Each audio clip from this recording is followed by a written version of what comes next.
करोड़ों की मालकिन होने के बावजूद आज ये लड़की एक बूंद खून के लिए दर दर भटक रही थी।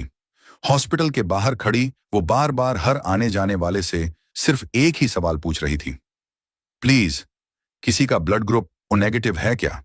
लेकिन हैरानी की बात यह थी, जिसके पास पैसे की कोई कमी नहीं थी, आज उसकी मदद करने वाला कोई नहीं था। डॉक्टर ने भी साफ कह दिया था, अगर अगले 30 मिनट में खून नहीं मिला तो मरीज को बचाना मुश्किल है। ये सुनते ही लड़की की आंखों से आंसू रुकने का नाम नहीं ले रहे थे। उसके हाथ कांप रहे थे और उम्मीद धीरे धीरे खत्म हो रही थी। तभी भीड़ के बीच से एक साधारण सा दिखने वाला लड़का आगे आया। उसने धीरे से लड़की की तरफ देखा और लड़के ने बिना कुछ कहे अपने हाथ आगे बढ़ाए और बोला, मेरा ब्लड ग्रुप ओ नेगेटिव है, अगर जरूरत है तो मैं दे सकता हूं। लड़की जैसे कुछ पल के लिए समझ ही नहीं पाई कि यह सच है या सपना। उसकी आंखों में उम्मीद की एक किरण चमकी। वो तुरंत लड़के के सामने हाथ जोड़कर खड़ी हो गई। प्लीज, मेरी मां को बचा लो, मैं तुम्हारा ये एहसान जिंदगी भर नहीं भूलूंगी। लड़का बस हल्का सा मुस्कुराया। एहसान मत बोलिए, इंसानियत है। इतना कहकर वो सीधे डॉक्टर के पास चला गया। डॉक्टर ने जल्दी जल्दी टेस्ट किया, रिपोर्ट आई और सच में उसका ब्लड ग्रुप मैच कर गया। डॉक्टर ने राहत की सांस ली और तुरंत उसे अंदर ले जाया गया। लड़की वहीं बाहर बैठ गई। उसका दिल तेज तेज धड़क रहा था। हर एक सेकंड उसे घंटों जैसा लग रहा था। वो बार बार भगवान से प्रार्थना कर रही थी, बस मेरी मां को कुछ हो ना जाए। करीब 20 मिनट बाद डॉक्टर बाहर आए। लड़की तुरंत खड़ी हो गई। डॉक्टर, मेरी मां ठीक है ना? डॉक्टर के चेहरे पर हल्की सी मुस्कान थी। अब खतरा टल गया है, खून मिल गया, इसलिए उनकी जान बच गई। ये सुनते ही लड़की की आंखों से खुशी के आंसू बहने लगे। वो वहीं जमीन पर बैठ गई और रोने लगी। लेकिन कुछ ही पल बाद उसे उस लड़के की याद आई। वो तुरंत उठी और इधर उधर देखने लगी। वो लड़का कहाँ है जिसने मेरी मां की जान बचाई? वो पूरे हॉस्पिटल में उसे ढूंढने लगी। रिसेप्शन, कॉरिडोर, बाहर गेट, लेकिन वो कहीं नजर नहीं आया। लड़की परेशान हो गई। इतना बड़ा काम करके वो बिना कुछ कहे चला गया। तभी एक नर्स उसके पास आई। आप उसी लड़के को ढूंढ रही हैं ना? लड़की ने जल्दी से कहा, हाँ। वो कहाँ है? मुझे उससे मिलना है। नर्स ने थोड़ा रुक कर कहा, वो अभी भी अंदर ही है, लेकिन लड़की घबरा गई। लेकिन क्या? नर्स ने धीरे से कहा, वो लड़का खुद भी बहुत कमजोर है, उसने अपना आखिरी यूनिट खून दिया है। यह सुनते ही लड़की के चेहरे का रंग उड़ गया। क्या मतलब? नर्स बोली, मतलब यह कि वो पहले से ही बीमार था, फिर भी उसने बिना सोचे आपकी मां के लिए खून दे दिया। लड़की के दिल में एक अजीब सी हलचल होने लगी, जिसे वो अभी तक एक साधारण लड़का समझ रही थी। वो असल में कितना बड़ा दिल वाला इंसान था। वो तुरंत आईसीयू की तरफ दौड़ी। कांच के उस पार वो लड़का बेड पर लेटा हुआ था। उसके हाथ में सलाइन लगी थी। उसका चेहरा थोड़ा पीला पड़ गया था, लेकिन उसके होंठों पर फिर भी हल्की सी मुस्कान थी। लड़की की आंखों से फिर आंसू बहने लगे। वो धीरे धीरे अंदर गई और उसके पास जाकर खड़ी हो गई। तुमने ऐसा क्यों किया? लड़के ने आंखें खोली और धीमी आवाज में बोला, क्योंकि किसी की मां को बचाना सबसे बड़ा काम होता है। लड़की कुछ बोल ही नहीं पाई। उसके मन में एक सवाल बार बार घूम रहा था, आखिर ये लड़का है कौन? लड़की कुछ बोल ही नहीं पाई। उसके मन में एक सवाल बार बार घूम रहा था, आखिर ये लड़का है कौन? वो धीरे से उसके पास कुर्सी खींचकर बैठ गई। कुछ पल दोनों के बीच खामोशी रही। फिर लड़की ने धीरे से कहा, तुम्हारा नाम क्या है? लड़के ने हल्की सी मुस्कान के साथ जवाब दिया, अर्जुन। मैं सिया। लड़की ने कहा। अर्जुन ने सिर हिलाया। अच्छा नाम है। सिया ने उसकी तरफ देखा। तुमने मेरी मां की जान बचाई है, मैं ये एहसान कभी नहीं भूल सकती। अर्जुन ने तुरंत कहा, मैंने पहले भी कहा, यह कोई एहसान नहीं है। सिया ने थोड़ा रुककर पूछा, लेकिन तुम खुद इतने कमजोर हो, फिर भी तुमने खून दे दिया, क्यों? अर्जुन कुछ सेकंड तक चुप रहा। उसकी आंखों में अचानक एक दर्द झलकने लगा। उसने धीरे से कहा, क्योंकि मैं जानता हूं खून न मिलने का दर्द क्या होता है। सिया ने हैरानी से उसकी तरफ देखा। क्या मतलब? अर्जुन की आंखें नम हो गईं। वो छत की तरफ देखने लगा, जैसे कोई पुरानी यादें सामने आ गई हों। आज से 2 साल पहले मेरी मां का एक्सीडेंट हो गया था। सिया ध्यान से सुनने लगी। बहुत ज्यादा खून बह गया था। मैं उन्हें लेकर इसी तरह एक हॉस्पिटल के बाहर खड़ा था। उसकी आवाज कांपने लगी। मैं भी हर किसी से यही पूछ रहा था, प्लीज, किसी का ओ नेगेटिव है क्या? सिया की आंखें भर आईं। अर्जुन ने आगे कहा, लेकिन उस दिन कोई नहीं आया। उसने अपनी आंखें बंद कर ली। डॉक्टर बार बार कह रहे थे, जल्दी खून लाओ, नहीं तो बचाना मुश्किल है। मैं लोगों के आगे हाथ जोड़ रहा था, गिड़गिड़ा रहा था। उसकी आवाज टूट गई, लेकिन किसी ने मदद नहीं की। सिया अब रोने लगी थी। अर्जुन ने धीमे से कहा, और फिर मेरी माँ। वो चुप हो गया। कुछ सेकंड बाद उसकी आंखों से आंसू निकल आए। वो मुझे छोड़कर चली गई। कमरे में सन्नाटा छा गया। सिया का दिल जैसे अंदर से हिल गया था। अर्जुन ने खुद को संभालते हुए कहा, उस दिन मैंने खुद से एक वादा किया कि अगर कभी किसी को खून की जरूरत होगी तो मैं कभी मना नहीं करूंगा, चाहे मेरी हालत कैसी भी हो। सिया के आंसू रुक ही नहीं रहे थे। वो धीरे से बोली, तुमने बहुत बड़ा दर्द सहा है। अर्जुन हल्का सा मुस्कुराया, शायद इसी दर्द ने मुझे इंसान बना दिया। कुछ देर दोनों चुप बैठे रहे। फिर सिया ने अपने आंसू पोंछे और कहा, अब से तुम अकेले नहीं हो। अर्जुन ने उसकी तरफ देखा। मतलब? सिया ने कहा, तुमने मेरी मां की जान बचाई है, अब तुम्हारी जिम्मेदारी मेरी है। अर्जुन थोड़ा असहज हो गया। नहीं, इसकी जरूरत नहीं है। सिया ने हल्की सी मुस्कान के साथ कहा, यह कोई एहसान नहीं है, इंसानियत है। अर्जुन चुप हो गया। अगले दिन सिया अपनी मां के साथ घर आ गई। उसका घर किसी महल से कम नहीं था। बड़ी बड़ी दीवारें, चमचमाती गाड़ियां, नौकर चाकर। लेकिन उस दिन सिया का ध्यान किसी चीज पर नहीं था। उसके मन में सिर्फ अर्जुन था। उसने अपने मैनेजर को बुलाया। एक काम करना है, उस लड़के को ढूंढो जिसने मेरी मां के लिए खून दिया था। कुछ घंटों में ही अर्जुन का पता चल गया। वो एक छोटे से कमरे में रहता था। साधारण जिंदगी, कोई खास सुविधा नहीं। सिया खुद उससे मिलने गई। अर्जुन उसे देखकर चौंक गया। आप यहां? सिया ने कहा, मैं तुम्हें लेने आई हूं। क्या? अर्जुन हैरान था। हाँ, अब तुम मेरे साथ चलोगे। अर्जुन ने मना करने की कोशिश की। नहीं, मैं ठीक हूं यहां। सिया ने मुस्कुराते हुए कहा, तुम्हें नौकरी चाहिए ना? अर्जुन चुप हो गया। मेरे घर में ड्राइवर की जरूरत है। अर्जुन ने हैरानी से पूछा, ड्राइवर? हाँ, लेकिन सिर्फ ड्राइवर नहीं, एक ऐसे इंसान की जरूरत है जिस पर भरोसा किया जा सके। अर्जुन कुछ सोचने लगा। उसके पास कोई खास काम नहीं था और जिंदगी भी आसान नहीं थी। आखिरकार उसने हाँ कर दी। कुछ ही दिनों में अर्जुन सिया के घर काम करने लगा। वो बहुत ईमानदारी से अपना काम करता, समय पर आता और बिना शिकायत के हर काम करता। घर के सभी लोग उसे पसंद करने लगे। लेकिन सिया के मन में उसके लिए कुछ अलग ही एहसास बनने लगे थे। वो अक्सर उसे दूर से देखती रहती। उसकी सादगी, उसकी सोच, सब कुछ उसे अलग लगने लगा था। एक दिन सिया ने देखा, अर्जुन किसी से फोन पर बात कर रहा था। उसका चेहरा थोड़ा घबराया हुआ था। वो बार बार कह रहा था, क्या फिर से खून की जरूरत है? ठीक है, मैं आ रहा हूं। सिया ने यह सुना और चुपचाप उसके पीछे चल दी। अर्जुन सीधे एक छोटे से अस्पताल पहुंचा। वहां एक बच्चा भर्ती था जिसे खून की जरूरत थी। अर्जुन बिना कुछ सोचे फिर से खून देने चला गया। सिया ये सब देख रही थी। उसकी आंखों में सम्मान और बढ़ गया। लेकिन तभी डॉक्टर बाहर आया और बोला, तुम बार बार खून दे रहे हो, यह तुम्हारे लिए खतरनाक हो सकता है। अर्जुन ने बस इतना कहा, अगर मेरी वजह से किसी की जान बच सकती है तो मैं रुक नहीं सकता। सिया का दिल भर आया। लेकिन उसी वक्त अचानक सिया के फोन पर एक कॉल आया। वो कॉल उसके बिजनेस से जुड़ा था और जो खबर उसे मिली, उसे सुनकर उसके पैरों तले जमीन खिसक गई।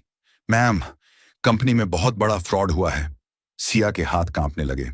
उसने अर्जुन की तरफ देखा, जो अभी भी अंदर खून दे रहा था, और उसके मन में एक अजीब सा शक पैदा हुआ। क्या ये सब कहीं अर्जुन से तो जुड़ा नहीं? सिया के हाथ कांपने लगे। उसने फोन धीरे धीरे नीचे किया। उसकी नजर फिर अर्जुन पर गई, जो अभी भी अंदर उस बच्चे के लिए खून दे रहा था।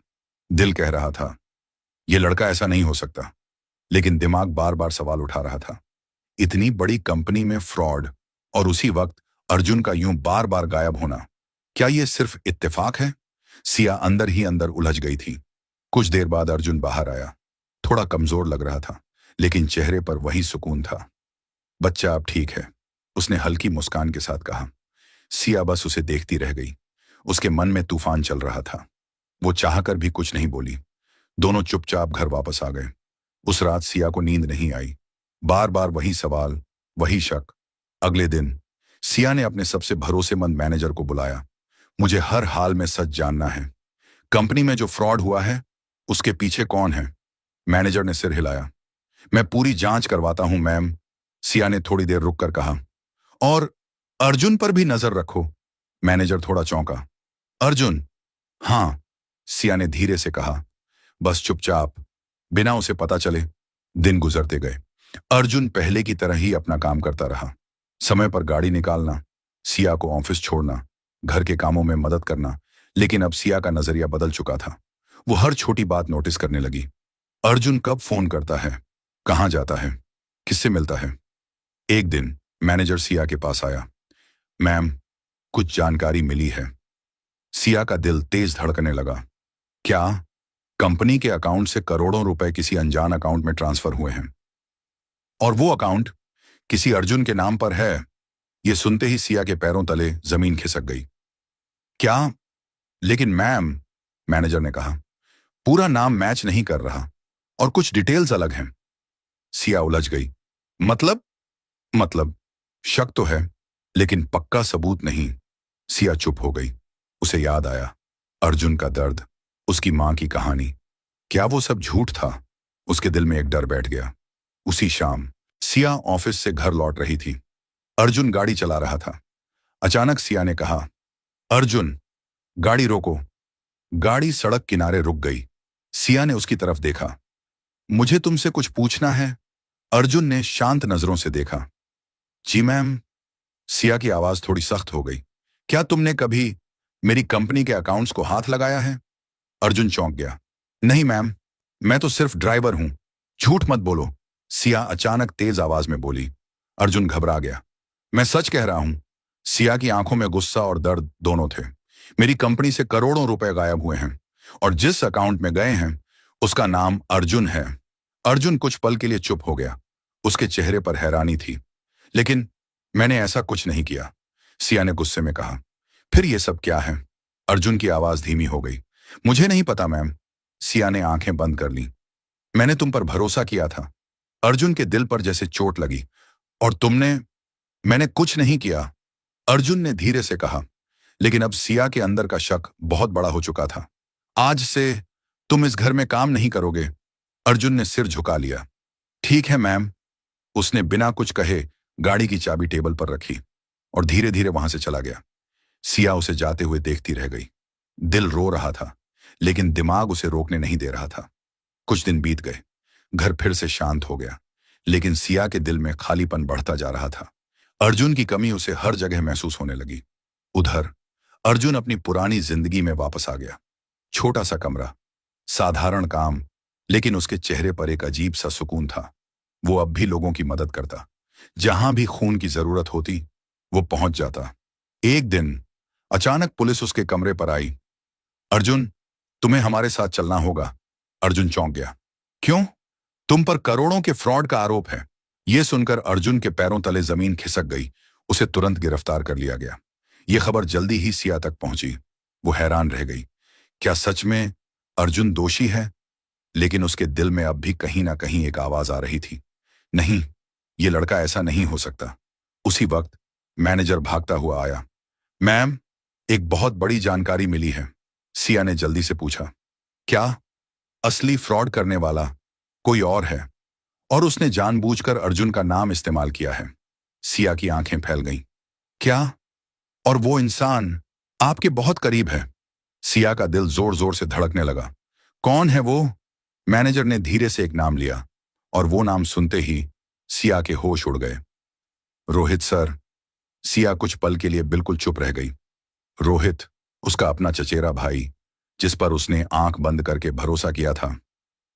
ये कैसे हो सकता है? उसकी आवाज कांप रही थी। मैनेजर ने कहा, मैम, हमने सारे ट्रांजैक्शन ट्रैक किए हैं। वो पिछले कई महीनों से धीरे धीरे पैसे निकाल रहा था, और जब मामला बड़ा हुआ तो उसने किसी अर्जुन के नाम पर फर्जी अकाउंट बनाकर सारा इल्जाम उस पर डाल दिया। सिया के हाथ कांपने लगे। उसकी आंखों के सामने अर्जुन का चेहरा घूम गया। वो पल जब उसने कहा था, मैंने कुछ नहीं किया, और उसने बिना सच जाने उसे घर से निकाल दिया। उसकी आंखों से आंसू बहने लगे। मैंने क्या कर दिया? वो तुरंत खड़ी हुई। अर्जुन कहाँ है? मैनेजर ने कहा। पुलिस उसे ले गई है। सिया बिना एक सेकंड गंवाए सीधे पुलिस स्टेशन की तरफ दौड़ पड़ी। उसका दिल जोर जोर से धड़क रहा था। हर पल उसे अपनी गलती का एहसास और गहरा हो रहा था। कुछ ही देर में वो वहां पहुंच गई। अंदर एक कोने में अर्जुन बैठा था। उसका चेहरा शांत था, लेकिन आंखों में हल्का सा दर्द साफ दिखाई दे रहा था। सिया उसे देखते ही टूट गई। वो दौड़कर उसके पास गई। अर्जुन! अर्जुन ने धीरे से सिर उठाया और सिया को देखा। आप यहां? सिया की आंखों से आंसू रुक ही नहीं रहे थे। मुझे माफ कर दो अर्जुन, प्लीज। अर्जुन चुपचाप उसे देखता रहा। मैंने तुम्हें बिना सच जाने दोषी समझ लिया, तुम पर शक किया, तुम्हें घर से निकाल दिया। उसकी आवाज टूट रही थी। और तुम तो वो इंसान हो जिसने मेरी मां की जान बचाई। पूरे कमरे में सन्नाटा छा गया। अर्जुन ने धीरे से पूछा, तो सच क्या है? सिया ने रोते हुए सब कुछ बता दिया। रोहित का नाम, उसका धोखा, पूरा सच। अर्जुन कुछ पल चुप रहा, फिर उसने हल्की सी मुस्कान दी। मुझे पता था, मैंने कुछ गलत नहीं किया। सिया रोते हुए उसके सामने हाथ जोड़कर खड़ी हो गई। प्लीज अर्जुन, मुझे माफ कर दो। मैंने तुम्हारा दिल बहुत दुखाया है। अर्जुन ने धीरे से उसके हाथ नीचे किए। आप हाथ मत जोड़िए, गलती इंसान से ही होती है। सिया हैरान रह गई। तुम मुझे माफ कर रहे हो? अर्जुन ने मुस्कुराते हुए कहा, अगर मैं आपको माफ नहीं करता तो मैं अपनी मां से किया हुआ वादा तोड़ देता। उन्होंने हमेशा सिखाया था कि दिल बड़ा रखना। सिया की आंखों से आंसू फिर बहने लगे। तुम सच में बहुत अलग हो अर्जुन। तभी पुलिस इंस्पेक्टर वहां आया। मैम, हमने असली आरोपी को पकड़ लिया है और अर्जुन पर लगे सारे आरोप हटा दिए गए हैं।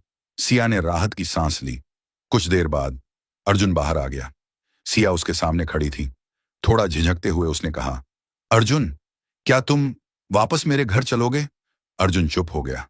मैं जानती हूं, मैंने तुम्हारे साथ बहुत गलत किया, लेकिन मुझे एक मौका दो। मैं फिर से सब ठीक करना चाहती हूं। अर्जुन ने धीरे से कहा, मैं सिर्फ एक ड्राइवर हूं। सिया ने तुरंत जवाब दिया, नहीं, तुम सिर्फ ड्राइवर नहीं हो, तुम वो इंसान हो जिस पर भरोसा किया जा सकता है। कुछ पल की खामोशी के बाद अर्जुन ने हल्की सी मुस्कान के साथ कहा, ठीक है। सिया के चेहरे पर पहली बार सच्ची खुशी आई। सच? हाँ, लेकिन एक शर्त है। क्या? अब कभी मुझ पर बिना सच जाने शक नहीं करोगी? सिया ने तुरंत कहा, कभी नहीं। दोनों हल्का सा मुस्कुरा दिए। कुछ दिनों बाद अर्जुन फिर से उसी घर में काम करने लगा, लेकिन इस बार सब कुछ अलग था। अब सिया उसे सिर्फ एक ड्राइवर की तरह नहीं, बल्कि एक अपने की तरह देखने लगी थी। घर का माहौल भी बदल गया था और अर्जुन, वो आज भी वही था। जहां भी किसी को खून की जरूरत होती, वो बिना सोचे मदद करने पहुंच जाता। एक दिन सिया ने उससे पूछा, तुम इतना सब कुछ करने के बाद भी थकते नहीं हो? अर्जुन ने मुस्कुराकर कहा, जब किसी की जान बचती है ना, तो सारी थकान अपने आप खत्म हो जाती है। सिया उसे देखती रह गई। उस दिन उसे समझ आया कि असली अमीरी पैसों में नहीं होती, दिल में होती है। और असली इंसान वही होता है जो बिना किसी स्वार्थ के दूसरों के काम आए।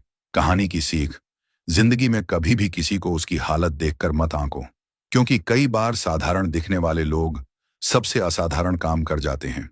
और सबसे बड़ी बात, कभी भी बिना सच जाने किसी पर शक मत करो, क्योंकि एक गलत फैसला किसी अच्छे रिश्ते को हमेशा के लिए तोड़ सकता है।